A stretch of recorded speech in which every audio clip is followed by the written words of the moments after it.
Al igual que la colitis ulcerosa y como parte de la enfermedad inflamatoria intestinal, la etiología de la enfermedad de Crohn es incierta. Algo muy característico, lo que diferencia de la colitis ulcerosa, como les mencioné, que es inflamación transmural. Nuevamente hago hincapié, la colitis ulcerosa es solamente mucosa, y si lo estoy repitiendo como 5 veces, probablemente lo pregunten en el examen. Y si no aprovechan esa pregunta, ya no sé más de otra característica muy importante de la enfermedad de Crohn es la afectación que puede afectar cualquier parte del tracto digestivo, desde la boca hasta el ano. ¿Ya? Cualquier zona desde la boca hasta el ano puede estar comprometido o puede ser afectado por la enfermedad de Crohn. La edad de presentación generalmente entre la segunda y tercera década de la vida, al igual que la colitis ulcerosa, no es muy frecuente acá en Sudamérica o acá en Perú, menos de un paciente por 100.000 habitantes. En África, Sudamérica, y mucho mayor, obviamente, en Estados Unidos, Canadá y en Europa. Se observa con mayor frecuencia en zonas urbanas y pacientes con un nivel socioeconómico mediano o alto.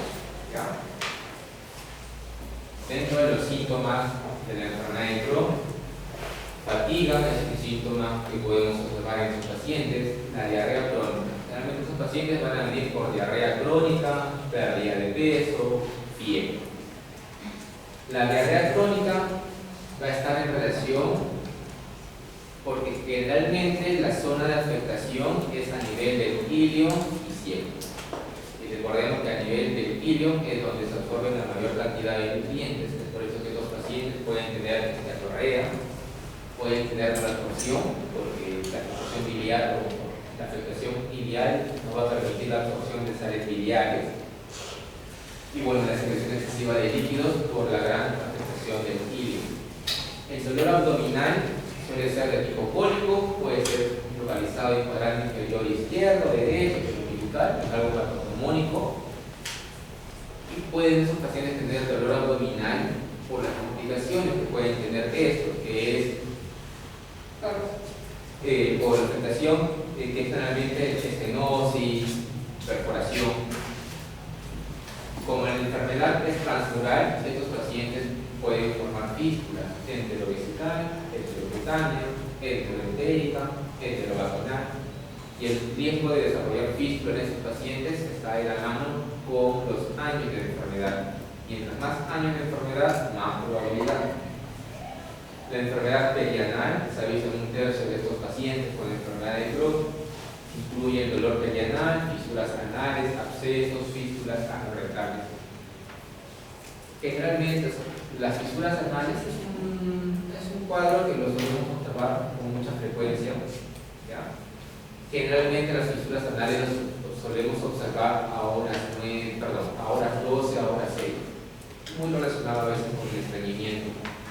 Pero ya cuando las fisuras anales son múltiples o se localizan en zonas muy poco habituales, es tal vez ahí en donde debemos de pensar un poquito más y descartar por ahí tal vez la enfermedad de Crohn. ¿Ya? Ahora, antes de pensar en enfermedad de Crohn, tal vez pensar en tuberculosis, que es mucho más frecuente acá en el Perú, ¿ya? Pero no dejamos de pensar que la enfermedad de Crohn podría ser una alternativa. Antecedentes familiares, ya es muy importante. El pico de edad, 15-40 años, factores autoinmunes, náuseas, vómitos como síntomas inespecíficos, dolor abdominal, distensión, sensibilidad en cuadrante inferior derecho, diarrea, ¿ya? Fiebre, sanguinolenta podría haber, pérdida de peso es algo muy importante, malabsorción también, puede haber anemia, deshidratación. Y con respecto a las complicaciones, la formación de abscesos intraabdominales por la fisturización, fístulas intestinales, peritonitis, por la perforación. Nuevamente, múltiples manifestaciones extraintestinales. No significa que todo paciente con la enfermedad de Crohn va a tener siempre alguna manifestación extraintestinal, ¿ya? Pero sí se ha podido demostrar que pueden presentarse varias complicaciones de esto. Pero lo voy a pasar porque no me parece interesante. Con respecto a la localización, Es algo aproximado, es algo realmente muy serio. A ver, con respecto al compromiso de ilion terminal, tenemos compromiso ilial 25% aproximadamente.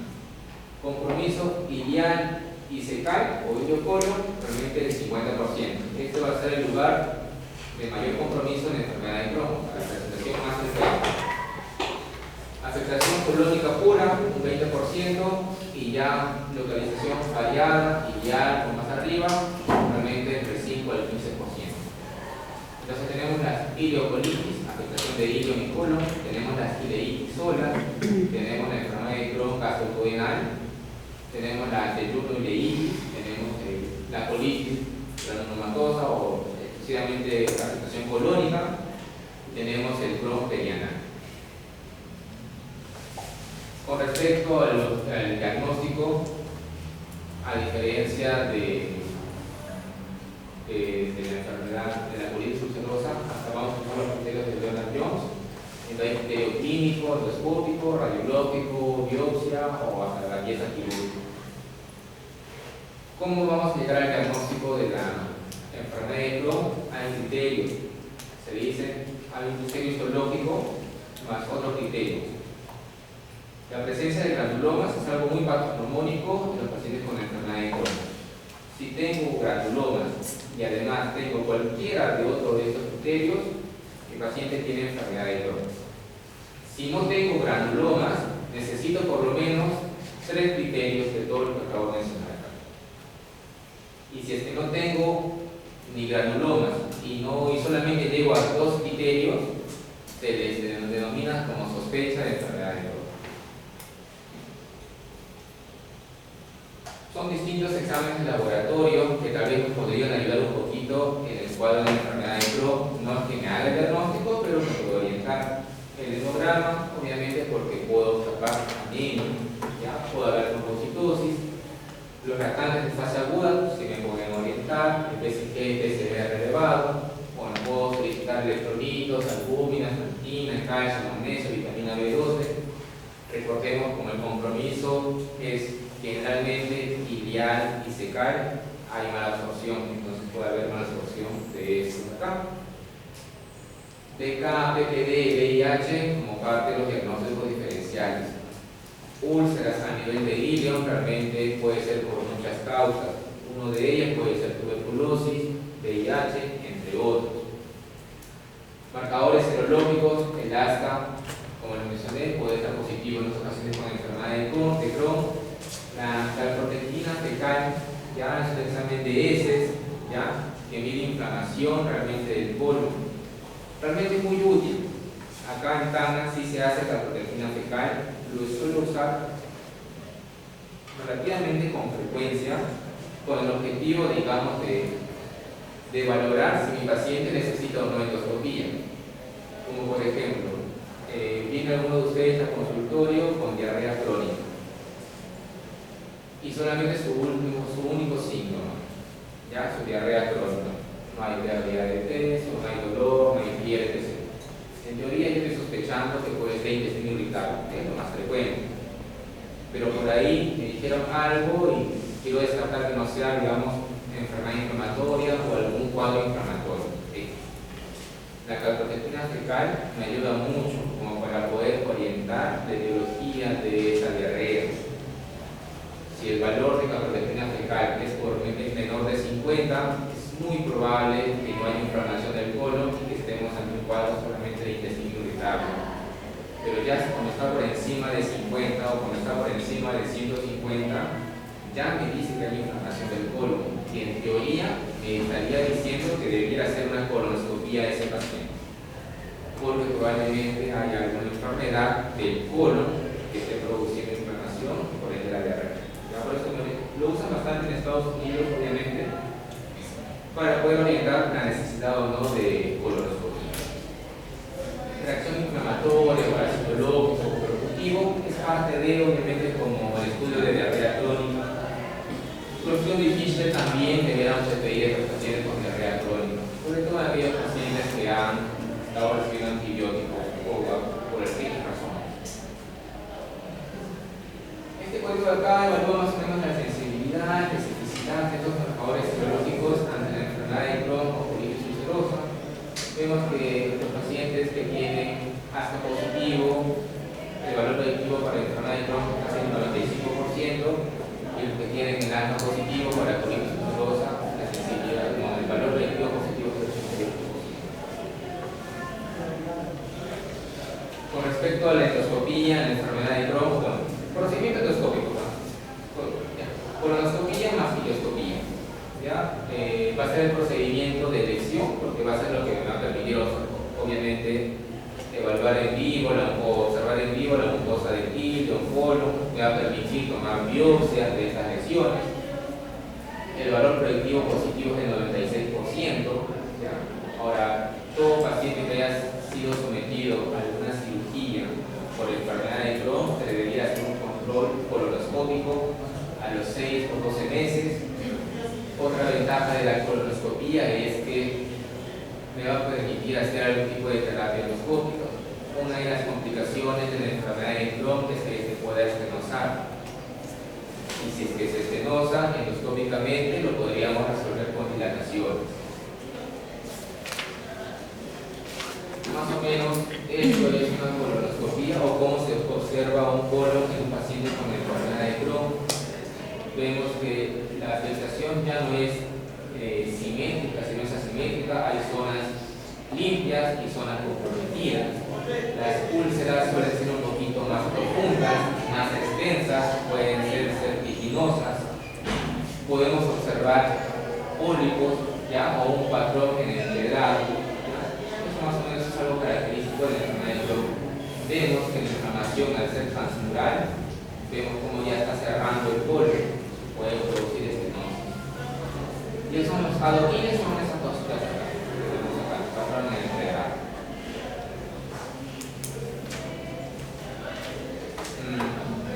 La enteroscopía, que es un procedimiento endoscópico para examinar el intestino delgado, lo vamos a usar en aquellos pacientes que sospechemos que haya compromiso del intestino delgado, obviamente. Generalmente vamos a iniciar con cápsula endoscópica ante esa sospecha, que es lo menos invasivo. Es una cápsula que mide aproximadamente 2 centímetros, que tiene una cámara en cada extremo y que mediante Wi-Fi o wireless al celular o a la aplicación que tengamos lo podemos observar en vivo o al término, una vez que se haya sido cruzado la píldora. Con eso generalmente solemos iniciar la investigación de intestino delgado, porque es menos, como les acabo de decir, es poco invasivo o nada invasivo, y es lo que podemos observar estas úlceras a nivel del hilo. Y la enteroscopía generalmente lo vamos a usar en complicaciones, aunque se haya cerrado el colon, se haya estenosado, mejor dicho, el intestino delgado, que se haya quedado atrapado la cápsula endoscópica porque se está estenosado el intestino. Entonces es más terapéutico la enteroscopía. Y de igual manera, la enteroscopía me permite la toma de biopsia. Solamente con la cápsula, solamente veo, no hago nada. La enteroscopía me permite tomar biopsia, tratar, etc. Con respecto a la imagenología en los pacientes con enfermedad de Crohn, realmente es como para complementar el procedimiento endoscópico de los pacientes.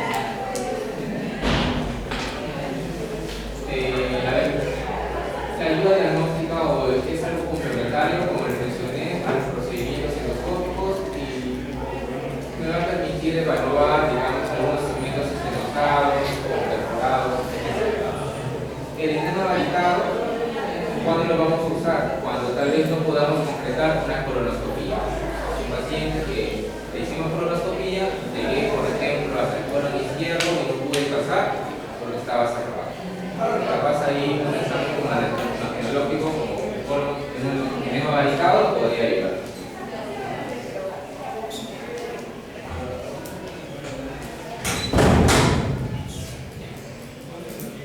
En esta imagen de acá lo que se puede observar es el colon, ¿ya? Realmente creo que es el sigmoide, el colon izquierdo, y podemos observar estas lesiones ascoides que vendrían a ser las úlceras.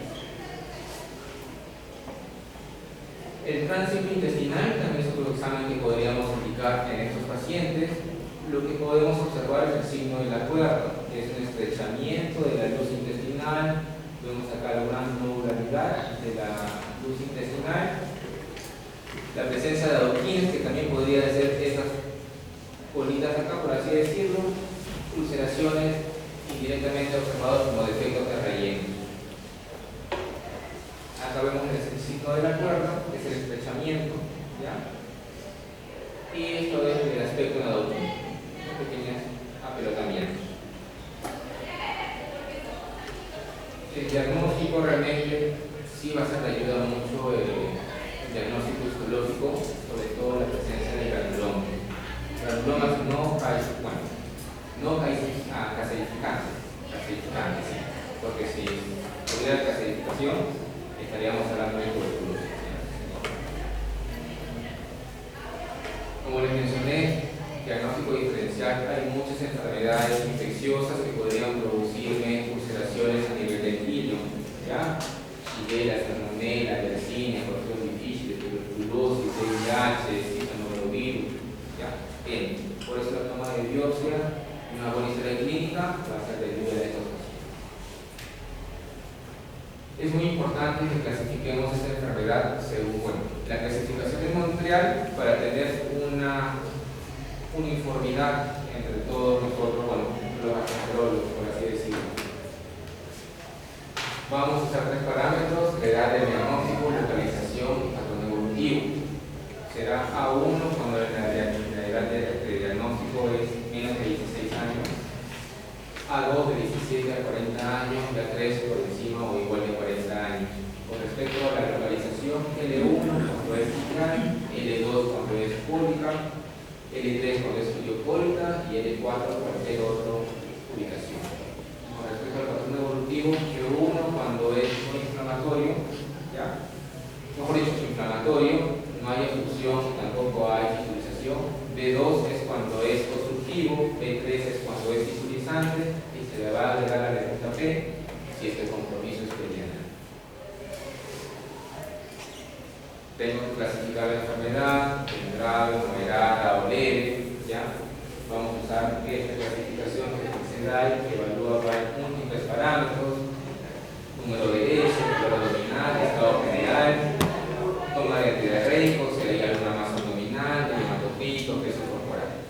Diré que es leve cuando es de 150 a 220 puntos, moderado de 221 a 450 y grave por encima de 450.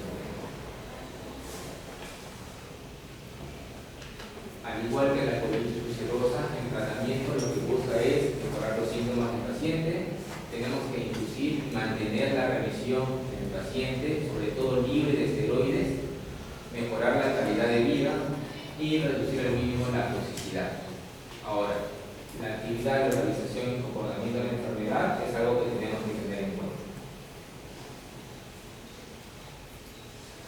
A diferencia de la colitis ulcerosa, en la colitis ulcerosa usamos bastante el 5-ASA, que es comenzar así. En la enfermedad de Crohn prácticamente no vamos a usar esos medicamentos porque no ayudan, no sirven para la enfermedad de Crohn. En la enfermedad de Crohn lo que vamos a usar es más los corticoides, inmunomoduladores como la cetropina, o podemos usar la terapia biológica inflixionada para el inmuno. Lo que queremos es tratar de evitar o ahorrar el uso de corticoides en el tiempo.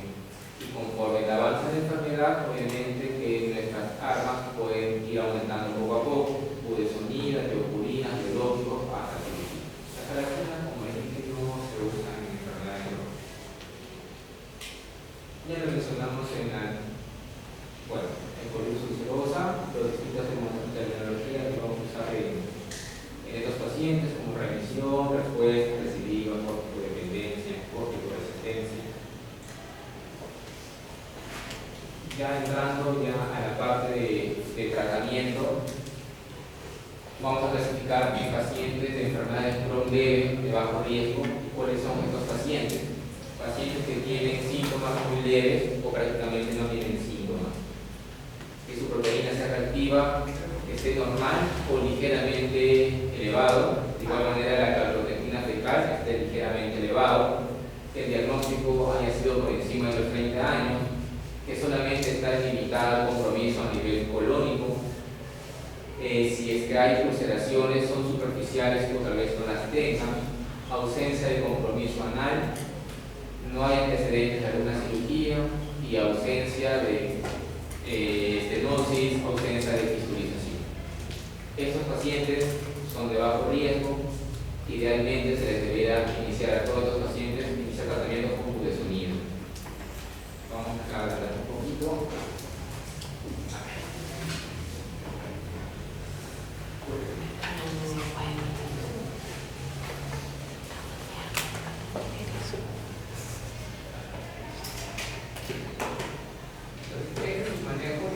Llega un paciente con diarrea crónica, tenemos sospechas de enfermedad de Crohn y nos hacemos la siguiente pregunta: si el compromiso es solamente ilial, si el compromiso es ilial, la respuesta es sí, inmediatamente vamos a iniciar tratamiento con budesonida. Hago también que este tratamiento es en pacientes con enfermedad de Crohn leve. Compromiso ileocolónico o ileocecal. La respuesta es sí, usamos budesonida, normalmente un mínimo de 4 semanas, pero sin pasar las 8 semanas. La primera pregunta que me voy a hacer si es que respondió o no respondió al tratamiento. Si no respondió al tratamiento, el paciente va a pasar a la siguiente etapa, tratarlo como moderado o severo. Si me responde el paciente al tratamiento, comienzo a titular la budesonida, ¿ya? Hasta llegar a un tiempo de terapia de 8 o 12 semanas. Me hago nuevamente la siguiente pregunta: si mi paciente mejoró o no mejoró, ¿ya? O si es que exacerbó los síntomas o no exacerbaron los síntomas con la titulación. Si no exacerbaron los síntomas con la titulación, solamente le hago seguimiento y le hago una colonoscopia de control al año. Pero si vemos que durante mi titulación de la budesonida, o sea, mientras yo voy bajando la budesonida, veo que los síntomas incrementan, tengo que nuevamente reiniciar la budesonida a 9 miligramos al día y extenderlo por lo menos unos 3 meses. Esa es una posibilidad. Puede que también indique el inicio de alguna teoburina como acerrotina, o tomar la decisión y manejarlo como una enfermedad moderada severa. Eso es con respecto cuando el compromiso es ileocecal. Si el compromiso es difuso, es decir, colon derecho, colon izquierdo, colon transverso o colon distal, si la respuesta es sí, tengo que iniciar prednisona 40 miligramos. Nuevamente me hago la pregunta: ¿mejoró con prednisona? Si la respuesta es sí, comienzo a titular la prednisona. Si la respuesta es no, ya lo voy a manejar como una enfermedad moderada. Al titular la prednisona, los síntomas incrementaron, nuevamente tengo que llevar la prednisona a dosis tópica, 40 miligramos, o agregar alguna teoburina o manejarlo como enfermedad moderada. Y si me soportó la titulación, le hago un control colonoscópico a los 6 o 12 meses. Si el compromiso es en otro lado del intestino delgado u otra parte, ya netamente lo manejo como una enfermedad moderada severa. Lo revisan en la casa, espero que me hayan podido, espero que me haya dejado entender. Me dijeron una vez que todos tenemos la capacidad para entender. Si alguien no entiende es porque no me dejes saber. Muy bien. Vamos a continuar. Y tenemos los pacientes con alto riesgo. Hace ratito mencionamos los pacientes con bajo riesgo. Por encima de 30 años, casi no tienen síntomas o no hay mucho cambio en el colon, en su equipamiento. Y pacientes con alto riesgo. Pacientes con alto riesgo, menores de 30 años, que usen fumadores, ¿ya? Fumadores, proteína C reactiva muy elevada, al igual que la proteína fecal, endoscópicamente úlceras muy profundas, que haya compromiso de intestino delgado o alguna otra zona colon, que haya compromiso perianal, la presencia de manifestaciones extraintestinales y bueno, que haya antecedentes de haber sido operado. En estos pacientes de alto riesgo con colitis ulcerativa, con enfermedad de Crohn moderada severa, el objetivo va a ser inducir la remisión y mantener la remisión. Y una vez alcanzada la remisión, vamos a repetir la colonoscopia a los 6 o 12 meses. Con respecto a la selección de la terapia de inducción, va a depender de muchos factores: la edad del paciente, las características de la enfermedad, si es sintomatizante, si es penetrante, si hubo o no respuesta previa al tratamiento inicial. Va a ser ya más o menos un tratamiento más individualizado en esos pacientes. Va a depender también mucho la selección del tratamiento a lo que yo tenga a disposición, porque puede que las guías me dicen tal cosa, pero no tengo a disposición esos medicamentos, tengo que ver lo que yo tengo a disposición. Con respecto a las opciones de primera línea para la inducción de remisión, van a incluir los agentes biológicos con o sin inmunomodulador, o sea, infliximab, adalimumab con aciatropina, ¿no? Con o sin. La terapia combinada va a ser la primera línea para pacientes con enfermedad fistulizante o, para enfermedad fistulizante. Aciatropina se puede iniciar gradualmente hasta llegar a una dosis de 50 miligramos por día. Ahora, se puede ir graduando obviamente la aciatropina de acuerdo a tolerancia del paciente, y la terapia combinada se va a usar por las siguientes razones. Uno, porque va a atacar de distintas maneras, por distintos mecanismos a la enfermedad de Crohn, me va a reducir la inmunogenicidad con la terapia biológica y para mejorar la farmacocinética de la terapia biológica. La elección del agente anti-TNF va a depender mucho de la disponibilidad con la que contemos. Infliximab es endovenoso, así que el paciente tiene que estar hospitalizado, a diferencia del adalimumab y certolizumab, que es tratamiento simultáneo. El paciente lo puede hacer en su casa, en su mismo tratamiento. Ahora, la dosis de mantenimiento de adalimumab se va a administrar cada 2 semanas, mientras que la certolizumab se administra cada 4 semanas. Con respecto al infliximab, se administra por vía endovenosa cada 8 semanas. Vamos a estar hospitalizando cada 8 semanas a los pacientes para poder ver el tratamiento. Los glucocorticoides, si vamos a usar en estos pacientes, vamos a usar, inicialmente para tratar a los pacientes con enfermedad de Crohn moderado severo, que van a requerir un alivio rápido de su sintomatología. Generalmente no debiera ser por encima de 8 semanas por los efectos adversos de los corticoides, y generalmente son un puente hacia el tratamiento de mantenimiento, que generalmente son las teopurinas o los agentes biológicos.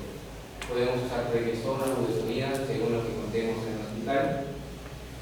Acá lo que dice la literatura, que prefieren usar glucocorticoides por vía endovenosa en pacientes hospitalizados con una exacerbación de enfermedad inflamatoria.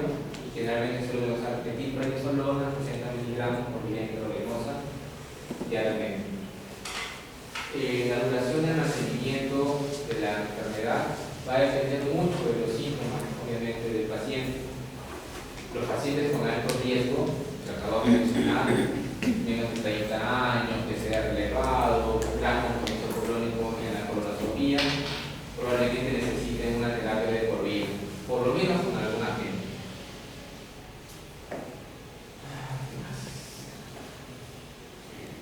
Cirugía. Algunos pacientes sí van a requerir cirugía. Será urgente cuando haya alguna perforación. Ya el 8% de los casos se presentan con perforación. 8% de pacientes con enfermedad de Crohn pueden llegar al consultorio o pueden llegar al hospital con un abdomen agudo porque se perforó. Puede haber abscesos intraabdominales, fístulas entéricas sintomáticas, hemorragia masiva. El colon tóxico un 6%.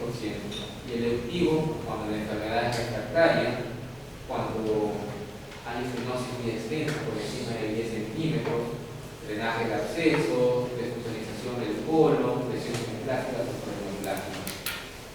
Ahora, la nutrición en estos pacientes es muy importante. Recordemos que estos pacientes sufren de malabsorción por el gran compromiso del hilo. Entonces, la dieta debe ser a base de 30 a 35 kilocalorías por kilogramo de peso. El consumo de proteínas también es muy alto, 1.5 2 gramos por kilo de peso, que es bastante proteína, ¿ya?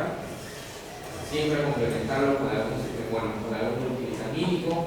La nutrición parenteral, va a estar indicada en estos pacientes cuando haya una contraindicación de la nutrición enteral o cuando los requerimientos calóricos por vía oral no sean lo suficientes. Y esta nutrición parenteral se va a reservar hasta la revisión de los síntomas o la realización de una cirugía. Bueno, y eso es todo, chicos. ¿Alguna pregunta que tengan? Bueno,